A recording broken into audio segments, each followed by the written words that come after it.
સુરતના ring road સ્થિત Shivshakti textile માર્કેટમાં 26 ફેબ્રુઆરીના રોજ સવારના 7 વાગે લાગેલી આગ 27 ફેબ્રુઆરીને બપોરના 3 વાગ્યામાં માંડ કાબૂમાં આવી હતી। 32 કલાકમાં શિવશક્તિ ટેક્સટાઇલ માર્કેટમાં આવેલી 822 દુકાનમાંથી 700 જેટલી દુકાનો ખાક થઈ ગઈ છે, જેને કારણે 850 કરોડનું નુકસાન થયું હોવાનું માનવામાં આવી રહ્યું છે। તંત્રની પોલ ખુલી ગઈ છે।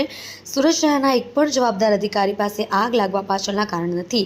માત્ર એટલું જ નહીં, ફાયર એનઓસી આપવામાં પણ બેદરકારી દાખવવામાં આવી છે। વાત નક્કી છે, ગુરુવારે આગ કાબૂમાં આવ્યા બાદ શુક્રવારે સવારે મોટાભાગના વેપારીઓ માર્કેટ પર પહોંચ્યા, પોતાની દુકાનોમાં કેટલું નુકસાન થયું છે તે જાણવાનો પ્રયાસ કર્યો હતો, પરંતુ હાલ કામગીરી ચાલુ હોય તંત્ર દ્વારા તેઓને રોકી દેવામાં આવ્યા હતા।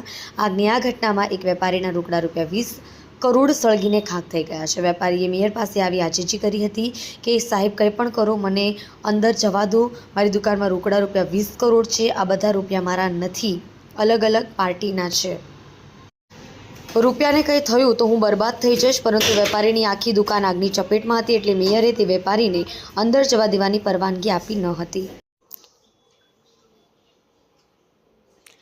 કલ્પેશ રાણાની સાથે જોતા રહો ન્યૂઝ 9 ગુજરાતી, સુરત।